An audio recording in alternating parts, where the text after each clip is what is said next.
Guys நீங்கள் எல்லாருமே wait பண்ணிட்டு இருந்த 5 கிலோ பீஃப் பிரியாணி எந்த ஒரு கலர் அஜினமோட்டோ இதெல்லாம் யூஸ் பண்ணாமல் வெறும் சக்தி மசாலா மட்டும் யூஸ் பண்ணி ஒரு சென்னை ஸ்டைல் ஆத்தென்டிக் பிரியாணியை எப்படி பண்ணுன்றது இந்த வீடியோவில் சொல்கிறேன். அது மட்டும் இல்லாமல் நீங்கள் எல்லாருமே கேட்ட மாதிரி ஆட் பண்ணுற ஒரு இன்க்ரீடியன்ஸுமே செப்பரேட்டாக வெயிட் போட்டு அதையுமே இந்த வீடியோவில் காட்டுறேன். ஸோ இது ஃபுல் அண்ட் ஃபுல் ஒரு பிகினருக்கு பக்காவான ஒரு யூஸ்ஃபுல்லான ஒரு வீடியோவாக இருக்கும். நீங்கள் யாராச்சும் ஆல்ரெடி எக்ஸ்பீரியன்ஸான பர்சனாக இருக்கீங்கன்னா ஸோ கொஞ்சம் அட்ஜஸ்ட் பண்ணிக்கிங்க. பட் இது ஃபுல் அண்ட் ஃபுல் பிகினருக்கான ஒரு வீடியோ தான். ஸோ இந்த வீடியோ நல்லா டீட்டெயில்டாக பாருங்கள். இதில் இருக்க ஸ்டெப்ஸ் அண்ட் ப்ரொசீஜரை ஃபாலோ பண்ணிங்கன்னா நீங்கள் பக்காவாக ஒரு பிரியாணி பண்ணலாம். ஒருவேளை இந்த வீடியோ உங்களுக்கு யூஸ்ஃபுல்லாக இருந்துச்சுன்னா மறக்காமல் ஒரு சப்ஸ்கிரைப் பண்ணிக்கோங்க. அப்புறம் உங்களுக்கு ஏதாச்சும் டவுட் இருந்தால் கமெண்ட் பண்ணிக்கோங்க, நான் அதுக்கு ஆன்சர் பண்ணுறேன். ஃபஸ்ட்டு இஞ்சி எடுத்துக்கலாம். இஞ்சி பார்த்தீங்கன்னா 1 கிலோவுக்கு 100 கிராம், நம்ம 5 கிலோ பண்ணுறதுனால 500 கிராம் இஞ்சி வந்து எடுத்துக்கிறோம். ஸோ இந்த இஞ்சி பார்த்தீங்கன்னா தோல் உரிச்சதுக்கப்புறம் இல்லை, தோல் உரிக்கிறதுக்கு முன்னாடி 500 கிராம் வந்து இஞ்சி நம்ம எடுத்துக்கிறோம். அடுத்தது பார்த்தீங்கன்னா பூண்டு எடுத்துக்கிறோம். பூண்டுமே நம்ம தோலோடு தான் எடுத்துக்கிறோம். ஸோ 1 கிலோவுக்கு பூண்டு பார்த்தீங்கன்னா சேம் 100 கிராம் தான் இஞ்சி மாதிரியே. ஸோ 1 கிலோவுக்கு 100 கிராம்னா 5 கிலோவுக்கு 500 கிராம் பூண்டை வந்து நம்ம எடுத்துக்கிறோம். அடுத்தது பார்த்தீங்கன்னா தக்காளி எடுத்துக்கிறோம். 1 கிலோவுக்கு 300 கிராம் தக்காளி. ஸோ 5 கிலோ பண்ண போகிறதுனால 1500 கிராம் தக்காளி வந்து நம்ம எடுத்துக்கலாம். எதனால் நான் 300 கிராம் எடுக்கிறேன்னா நான் வந்து தக்காளி அரைச்சி போட போகிறேன், அதனால் தக்காளி வந்து 300 கிராம் எடுத்துக்கிறேன். அடுத்தது பார்த்தீங்கன்னா உப்பு எடுத்துக்கிறோம். கல் உப்பு 1 கிலோவுக்கு 35 கிராம். நம்ம 5 கிலோ பண்ண போகிறதுனால 5 கிலோவுக்கு பார்த்தீங்கன்னா 175 கிராம் போடுறோம். ஸோ அடுத்து பார்த்தீங்கன்னா தனி மிளகாத்தூள் எடுத்துக்க போகிறோம். தனி மிளகாத்தூள் பார்த்தீங்கன்னா சக்தி மிளகாத்தூள் பிரியாணிக்கான கலர் பக்காவாக கொடுக்கும். ஸோ 1 கிலோவுக்கு 12 கிராம். நம்ம 5 கிலோ பண்ண போகிறதுனால 60 கிராம் தனி மிளகாத்தூள் எடுத்துக்கலாம். எவ்வளோ பேர் என்ன பிராண்ட் ரைஸ் யூஸ் பண்ணுறேன்னு கேட்டுறீங்க. நான் வந்து அஜித் வர்ஷா பிங்க் அப்படின்ற ரைஸ் யூஸ் பண்ணுறேன். ஸோ நம்ம இன்றைக்கி 5 கிலோ பிரியாணி பண்ணுற போகிறதுனால 5 கிலோ ரைஸ் வந்து நான் எடுத்துக்கிறேன். கைஸ் நம்ம நார்மலாக பார்த்தீங்கன்னா 1 கிலோவுக்கு 150 ml ஆயில் யூஸ் பண்ணுவோம். பட் இன்றைக்கி என்ன பண்ண போகிறோம்னா 1 கிலோவுக்கு 100 ml ஆயில் வந்து யூஸ் பண்ணி ஒரு பிரியாணி வந்து பக்காவாக பண்ண போகிறோம். ஸோ நான் ஆல்ரெடி பண்ணியிருக்கேன், பெட்டான ரிசல்ட் வந்திருக்கு. ஸோ இன்றைக்கி அதுதான் பண்ண போகிறோம். 1 கிலோவுக்கு 100 ml. ஸோ 5 கிலோவுக்கு 500 ml ஆயில் வந்து நம்ம இன்றைக்கி ஆட் பண்ண போகிறோம். 1 லிட்டர் ஆயில் எடுத்திருக்கேன். அதில் கரெக்டாக ஒரு 1/2 லிட்டர் ஆயில் இருக்குது. நான் ஃபஸ்ட்டு ஊற்றிக்கிறேன். எண்ணெய் சூடானதும் பட்டை, கிராம்பு, ஏலக்காய் எல்லாமே 1 கிலோவுக்கு 3 கிராம் போடணும். ஸோ நம்ம 5 கிலோ பண்ணுறதுனால எல்லாமே 15 கிராம் 15 கிராம் 15 கிராம் போட்டுக்கலாம். இதில் இந்த பட்டையை மட்டும் சுருள் பட்டை எடுத்துக்கோங்க. சுருள் பட்டை உங்களுக்கு பிரியாணிக்கு நல்ல அருமையான ஒரு வாசனை கொடுக்கும். பட்டை, கிராம்பு, ஏலக்காய் வந்து லைட்டாக பொரிய ஆரம்பிக்குது. ஸோ பொரிய ஆரம்பிச்சோடனே நம்ம வந்து வெங்காயம் போட்டுக்கலாம். வெங்காயம் பார்த்தீங்கன்னா 1 கிலோவுக்கு நம்ம 350 கிராம் போடுறோம். ஸோ 5 கிலோவுக்கு 1750 கிராம் வெங்காயத்தை வந்து போட்டுக்கலாம். 1 கிலோவுக்கு 350 கிராமுங்க. ஓகேங்களா? வெங்காயம் நல்லா பொன்னிறமாக வதக்கணுங்க. எதனால் நம்ம வந்து நல்லா பொன்னிறமாக, அதாவது ப்ரௌன் கலரில் வதக்குறோம்னா வெங்காயம் நல்லா உங்களுக்கு பிரியாணி அதிக நேரம் வச்சுருக்க முடியுங்க. ஸோ இப்போ நீங்கள் பிரியாணி இன்றைக்கி சமைக்கிறீங்கன்னா அடுத்த ஒரு 24 hours நீங்கள் பிரியாணி வச்சு சாப்பிட்லாம். ஸோ அதனால் பொன்னிறமாக வதக்கினீங்கன்னா வெங்காயத்தை அதிக நேரம் வச்சு சாப்பிட்லாம். இது டேஸ்ட்டுக்காக மட்டும் இல்லை, அதிக நேரத்துக்காகவும் பண்ணலாம். இன்னொன்று வெங்காயம் பொரிஞ்சு தீஞ்சிடுச்சுன்னா உங்களுக்கு பிரியாணி கசக்க ஆரம்பிச்சிடும். ஸோ அது கொஞ்சம் பார்த்துக்குங்க. வெங்காயம் பார்த்தீங்கன்னா லைட்டாக வதங்கிடுச்சு. இப்போ வந்து பச்சை மிளகா 1 கிலோவுக்கு 3 பச்சை மிளகா கணக்கு பண்ணி இந்த ஸ்டேஜில் நம்ம போட்டுக்கலாம். எந்த காரணத்துக்கு கொண்டும் பச்சை மிளகா நல்லா கட் பண்ணி போட்டுறாதீங்க. ஜஸ்ட்டு கீரல் மட்டும் போட்டு தாங்க போடணும். ஏன்னா கட் பண்ணி போட்டிங்கன்னா காரம் அதிகமாகிடும். அடுத்தது மல்லி புதினா போட்டிருக்கேங்க. மல்லி புதினா பார்த்தீங்கன்னா 1 கிலோவுக்கு 1 கையளவு போடுவோம். அதுவே நீங்கள் 2 கிலோ 4 கிலோலாம் பண்ணும்போது 2 கிலோவுக்கு ஒரு கட்டு, சின்ன கட்டு ஒன்று இருக்கும் இல்லையா, அந்த கட்டு எடுத்துக்கணும். ஒரு கட்டு மல்லி, ஒரு கட்டு புதினா வந்து 2 கிலோவுக்கு. இப்போ நம்ம வந்து 5 கிலோ பண்ணுறதுனால 2.5 கட்டு மல்லி, 2.5 கட்டு புதினா வந்து ஆட் பண்ணியிருக்கோம். ஓகேங்களா? இப்போது இதில் இம்பார்ட்டண்டான ஒரு விஷயம் ஒன்று இருக்குங்க. என்னென்னா இந்த டைமில் நம்ம நெக்ஸ்ட்டு பார்த்தீங்கன்னா தனி மிளகாத்தூள் போடுவோம். ஸோ நீங்கள் மல்லி புதினா போட்ட உடனே தனி மிளகாத்தூள் போட்டிங்கன்னா மல்லி புதினா வந்து எண்ணெயில் தான் வேகும். ஸோ அப்படின்னா அந்த கலரையும் சேர்த்து இழுத்துக்கும். அதனால் மல்லி புதினா ஃபஸ்ட்டு நல்லா வதங்கினதுக்கு அப்புறமேட்டு நீங்கள் வந்து தனி மிளகாத்தூள் ஆட் பண்ணும். தனி மிளகாத்தூள் பார்த்தீங்கன்னா நம்ம சக்தி மிளகாத்தூள் யூஸ் பண்ணுறோம். 1 கிலோவுக்கு 12 கிராம். ஸோ இப்போ நம்ம 5 கிலோ பண்ணுறதுனால 60 கிராம் தனி மிளகாத்தூளை வந்து நம்ம ஆல்ரெடி வெயிட் பண்ண வச்சுருந்தோம் இல்லையா. ஸோ அந்த தனி மிளகாத்தூளை ஆட் பண்ணி ஃப்ரை பண்ணும்போது இந்த தனி மிளகாத்தூளை பார்த்தீங்கன்னா கரெக்டாக 15லேருந்து 20 செகண்ட் மட்டும்தாங்க பண்ணணும். அதுக்கு மேலே போயிடுச்சுன்னா இது தீஞ்சு போயிட்டு உங்களுக்கு பிரியாணிக்கான கலர் வந்து ஒரு மாதிரி ப்ரௌனிஷ் கலரில் வந்துடும். அடுத்து பார்த்தீங்கன்னா இஞ்சி பூண்டு பேஸ்ட் நல்லா மையாக அரைச்சி வச்சுருக்கோம். 1 கிலோவுக்கு 100 கிராம் இஞ்சி, 100 கிராம் பூண்டு. ஸோ 5 கிலோவுக்கு 500 கிராம் இஞ்சி, 500 கிராம் பூண்டு வந்து ஆட் பண்ணிக்கிறோம். இதில் வந்து ஒரு சின்ன கரெக்ஷன் இருக்குங்க. நாம் வந்து ஆயில் கம்மியாக யூஸ் பண்ணியிருக்கோம் இல்லையா, அதனால் இஞ்சி பூண்டில் வாட்டர் வந்து லைட்டாக ஆட் பண்ணியிருக்கோம். ஏன்னா அப்போ தான் இஞ்சி பூண்டு பேஸ்ட்டு பார்த்தீங்கன்னா அந்த தண்ணி சுண்டுற டைமுக்குள்ளேயே உங்களுக்கு பக்காவாக இஞ்சி பூண்டு பேஸ்ட்டு வெந்து வந்துடும். ஏன்னா இஞ்சி பூண்டு பேஸ்ட் தான் உங்களுக்கு பிரியாணிக்கு பக்காவான டேஸ்ட்டும் வாசனையும் கொடுக்கும். ஸோ இஞ்சி பூண்டு பேஸ்ட்டு மட்டும் நல்லா பதமாக வதக்கிறத மட்டும் விட்டுறாதீங்க. இஞ்சி பூண்டு பேஸ்ட்டு பார்த்தீங்கன்னா நல்லா வதங்கிடுச்சு. ஸோ இந்த டைமில் நம்ம வந்து தயிர் ஆட் பண்ணிக்கலாம். தயிர் பார்த்தீங்கன்னா 1 கிலோவுக்கு 200 ml. நம்ம 5 கிலோ பண்ண போகிறதுனால 1 லிட்டர், அதாவது 1000 ml தயிர் வந்து ஆட் பண்ணிக்கிறோம். ஸோ தக்காளிக்கு முன்னாடி தயிர் போடுங்க, அதுதான் உங்களுக்கு பிரியாணிக்கு நல்ல ஒரு டேஸ்ட்டு கொடுக்கும். தயிர் பார்த்தீங்கன்னா இந்த வெள்ளை கலரில் திரியாக இல்லாமல் ஃபுல்லாக மசாலாவில் மிக்ஸ் பண்ணிவிட்டு தக்காளி பார்த்தீங்கன்னா 1 கிலோவுக்கு 300 கிராம். ஸோ 5 கிலோவுக்கு பார்த்தீங்கன்னா 1500 கிராம் தக்காளி வந்து அரைச்சி ஆட் பண்ணிக்கலாங்க.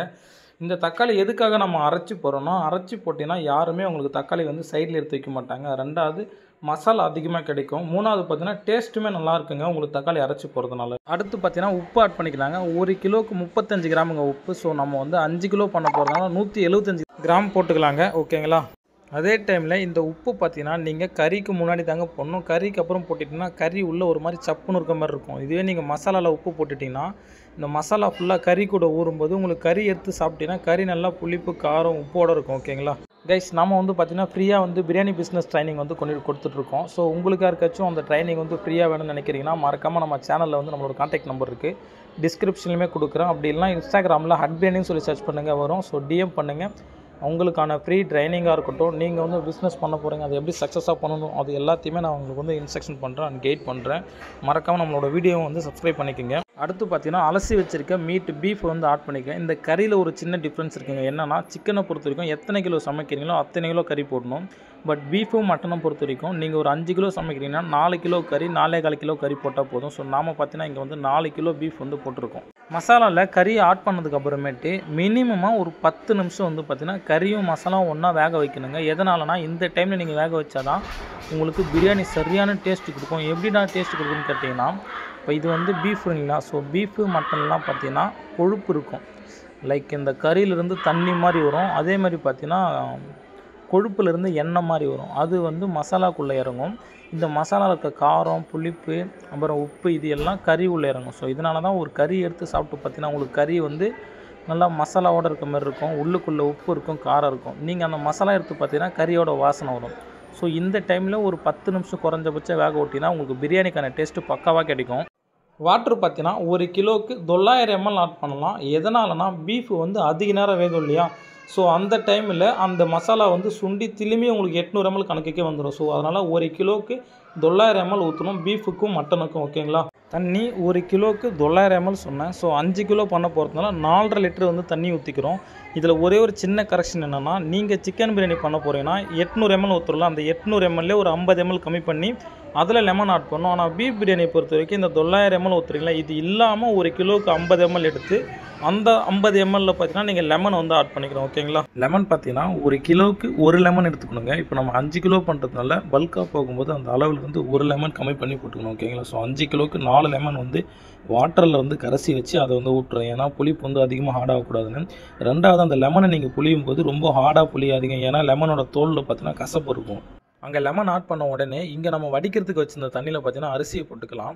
ஸோ இது பார்த்தீங்கன்னா 1 கிலோவுக்கு 2 லிட்டர் வாட்டர் எடுத்துக்கணுங்க. இந்த வாட்டர்லையுமே நீங்கள் 35 கிராம் உப்பு போட்டிங்கனாலே கரெக்டாக இருக்குங்க. ஓகேங்களா?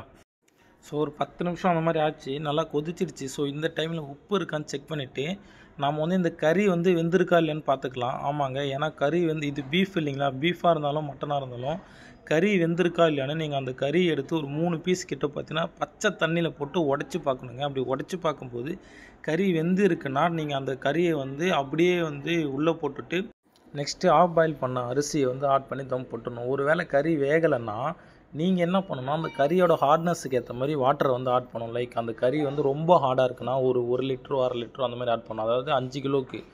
இல்லை அந்த கறி லைட்டாக ஹார்டாக இருக்குன்னா ஒரு 1/2 லிட்டரோ 1/4 லிட்டரோ அந்த மாதிரி ஆட் பண்ணணும். இது தாங்க மேட்ரு, வேறு எதுவுமே கிடையாது. ஒரு வேளை கறி ஹார்டாக இருக்கும்போது நீங்கள் இன்னும் கொஞ்சம் நேரம் வேகட்டும்னு சொல்லி விட்டுட்டு தண்ணி ஆட் பண்ணாமல் விட்டுட்டிங்கன்னா பிரியாணிக்கான மசாலா கம்மியாகிடும். எதனாலனா இப்போ இது வந்து நல்லா ஃபுல்லாக சுண்டிடும். சுண்டினதுக்கு அப்புறமேட்டு நீங்கள் அரிசி கொட்டும் போது என்ன மசாலா கீழே போய்டும், அரிசி மேலே இருக்கும். ஸோ உங்களுக்கு பிரியாணியோட மசாலா கம்மியாகிடும். நமக்கு பார்த்தீங்கன்னா கறி வந்து உடச்சி பார்த்தா வெந்திருக்குங்க. ஸோ அதனால் நம்ம அப்படியே கறியை போட்டுட்டு எக்ஸ்ட்ரா வாட்டர்லாம் நம்ம ஆட் பண்ண போகல. ஸோ இப்போ நம்ம கறி வெந்திருக்கிறதுனால என்ன பண்ண போகிறோம், நெக்ஸ்ட்டு ஹாஃப் பாயில் பண்ண அரிசி இதில் ஆட் பண்ணிக்கலாங்க. ஆட் பண்ணிவிட்டு இந்த அரிசி வந்து ரொம்ப மேலே போயிடக்கூடாது, தண்ணியும் இதுக்கு மேலே ரொம்ப வந்துடக்கூடாது. ஸோ அதனால் அந்த 900 ml ஊற்றக்குள்ளே என்ன ஆகும்னா இந்த அரிசிக்கு ஒரு 1/2 இன்ச்சு இல்லை 1/4 இன்ச்சுக்கு தான் கீழே இருக்கும். அது மாதிரி கீழே இருக்கக்குள்ளே நீங்கள் சுடு தண்ணி ஊற்றிக்கலாம். ரொம்ப கீழே போடுச்சுன்னா உங்களுக்கு பிரியாணியோட மசாலா வந்து ரொம்ப கம்மியாகிடும். ஓகேங்களா?